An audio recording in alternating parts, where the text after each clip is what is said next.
We need to start saying no to ugly men, because the second that a guy with an unwashed ass and a bad haircut stops getting bitches, he's gonna be like, wait, this isn't working anymore. I need to change. And if all the baddies keep giving all these chuds chances, they're never gonna change. So the only way to get rid of ugly men is to start rejecting them. First of all, you'd have to be pretty, something we can clearly see you're not. That should be your first requirement. Today we're going to talk about why men don't date modern women. But before we get started, give us a like and drop a comment. Your support helps this content keep growing. Let's get into it. Feminism sold us the biggest scam of our generation. They told us we were empowered. But what did we actually get? Burnout, debt, stress, a double life where we work like men and still carry the entire home on our backs. And here's the truth nobody's talking about. Feminism didn't set women free. It trapped us in a masculine system that we were never designed for. They told us to compete with men, to lead like men, to talk, think, act like men, and now we're exhausted, we're disconnected, resentful, and wondering why nothing feels right. We don't need more feminism. We need to reclaim the femininity that was stolen from us, because that's where a woman's real power has always been. In softness, in harmony, emotional intelligence, intuition, influence, not in becoming a copy of the men we were created to complement. If you want to break free from this conditioning and learn how to step back into your feminine design, the design that brings peace. You want to know the type of woman that men never really get over? It's not the one who cried or begged or blew up his phone. It's the woman who left without a word. She didn't have a meltdown. She didn't send a warning. She didn't have any essay length type text messages out to him. That girl was just gone. Because when you're chasing him and you're calling him with the breakdowns, he's sitting there thinking, yes, great, she's hooked. I got her. She loves me. I'm the best. That's comfort to him. That's his little cushy comfort zone. But when you go quiet, when you don't even explain why you're done, because you're so done, that's what shakes that man to the core. Because silence, this is what it says: I am not fighting for space in your life anymore. And that's the moment that he realizes, wow, I think it's actually over. Because girl, Maserati doesn't advertise. Why? Because value doesn't beg to be noticed. It simply commands respect. And when your self-worth finally speaks to you louder than your feelings for him, that's when the games end for him.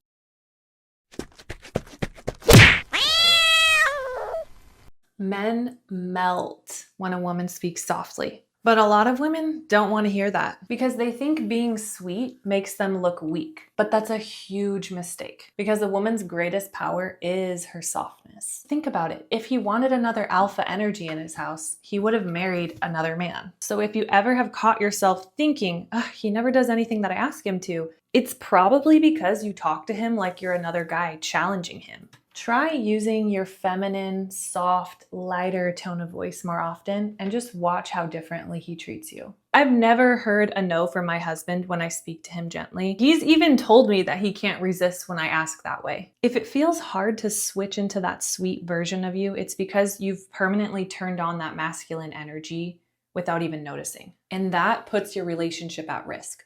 That's why I created my free quiz to help you find out which energy you're in most of the time, masculine or feminine, and how to fix it before your relationship crumbles. Click the link in my bio and I'll send it to you.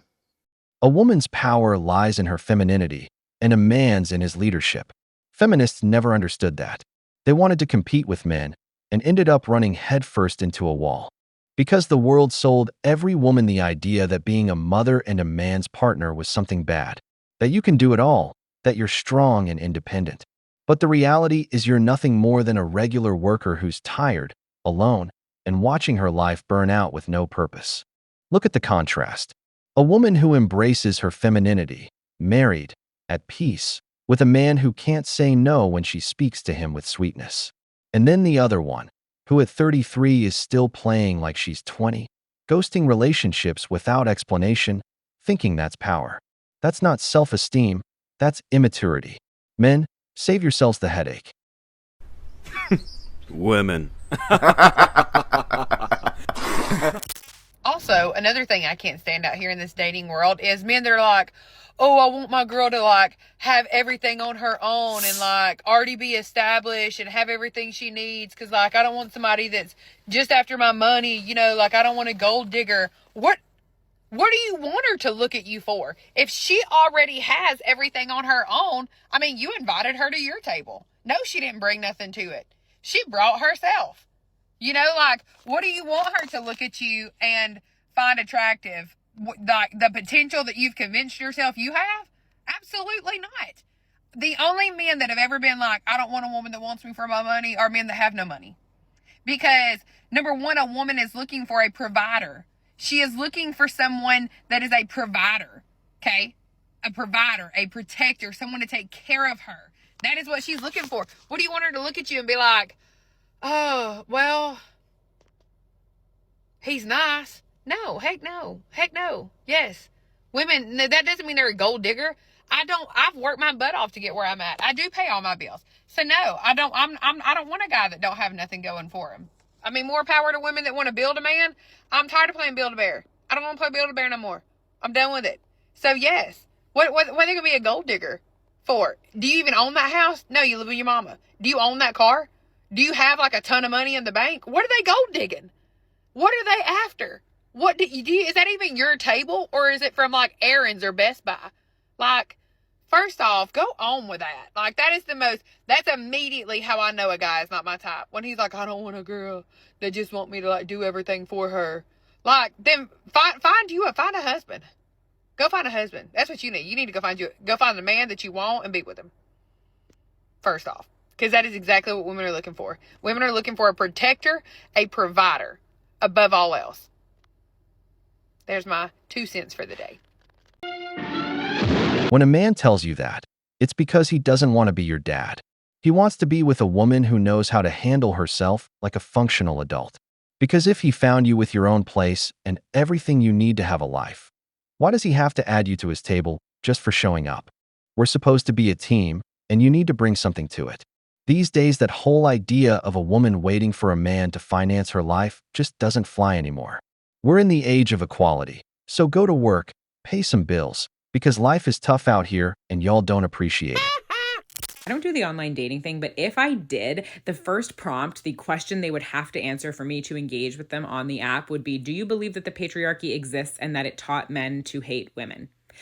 I have no interest in even knowing a man who can't admit to those things. I don't want those men on the planet, let alone dating them. And I feel like this has to be the baseline for all women. Because if he can't even admit that it exists, if he can't even admit that the patriarchy for thousands of years taught men to hate women, then he does not care about you. He doesn't respect you. He's never going to respect you. Admitting that the problem exists is the first step to solving the problem. Problems don't get solved if you don't even know that they exist. Once you acknowledge this is a problem, that's when you say, okay, let's do something about it. And feminism for years, decades, hundreds of years, centuries, millennia, the problem has been a 1 step forward, 2 steps back. And it's because we keep trying to solve the problem before the men even admit that there is a problem. If you go to my reposts, I reposted something recently where someone has captured all of the horrific comments that people are leaving on NASA's post because they've sent a woman to space. How dare they? And that creator's original caption is, this is why we still need feminism in 2026.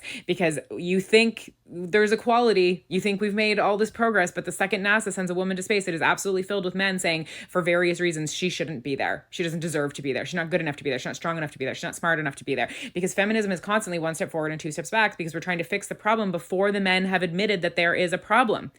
If you can't say to me, yes, the patriarchy is real and yes, it taught men to hate women, then I absolutely do not trust that you would ever do anything to help solve the problem, because you haven't even admitted that there is a problem. That needs to be the baseline. Ladies, do not give your time to any man who can't openly on record admit to you, yes, the patriarchy exists. Yes, it taught men to hate women. That doesn't mean he hates women. That doesn't mean he's bought into it. In fact, if he's willing to admit it, then he probably isn't part of the problem. But if he can't even admit it, I promise you, he's part of the problem.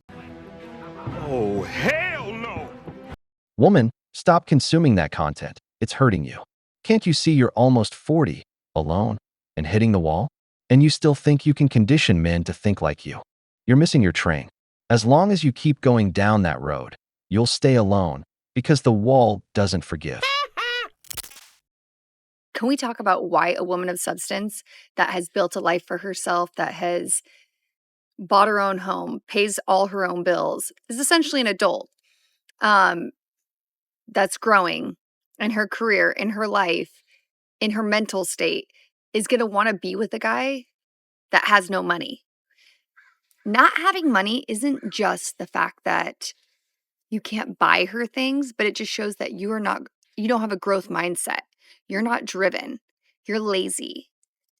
You're just a guy that's settling for the bare minimum. When a girl has put in so much time, so much work into building her life, into building her career, you can't tell me it makes sense for a girl to want more for her partner. You have to be able to at least say that you put in the same amount of effort, if not more. A woman wants, at some point, most want to get married. They want to have a family. They want to have children. If you're doing the bare minimum and you are barely getting by yourself, you can't support any children. Why would a girl want to be with you? Yet it's the same guys that are saying, like, oh, gold diggers. And it's the guys that are like, oh, I make 6 figures a year and thinking they're doing something great. Like, no one's gold digging off of their free Applebee's meal. Like, just stop. But if you can't provide the same life, if not better, for a woman that's providing it for herself, why would she want to be with you? And this isn't me saying this is how I live. This is just a perspective that I'm curious about, because you hear guys online complaining all the time about, I'm not buying her dinner. She's a gold digger. I don't know. It's wild, but let me know. Men don't call a woman a gold digger because she has money. They call her that when from minute one she's demanding wife treatment without even knowing each other, when she gets invited for a coffee and thinks it's a low-effort date. A man knows his role. He's going to provide, he's going to protect, he's going to build. That's not up for debate. What is up for debate is yours. What do you bring? Not money, presence. Are you feminine? Do you do acts of service? Do you make that man want to come home? Or do you just have a list of everything he owes you? Because having a career and paying your bills is the bare minimum of a functional adult. That's not what makes a woman valuable in a relationship. What makes you valuable is what you give, not what you demand. We've reached the end of the video, but before we go, these questions are for you. Have you ever had a woman treat you badly or insult you for not paying what she expected? Do you think women today know what they actually bring to a relationship? If you liked the video, hit that like button, subscribe to the channel, and turn on the notification bell. Your support means a lot to us and keeps us motivated to keep creating more content. Stay tuned for the next video from the wall.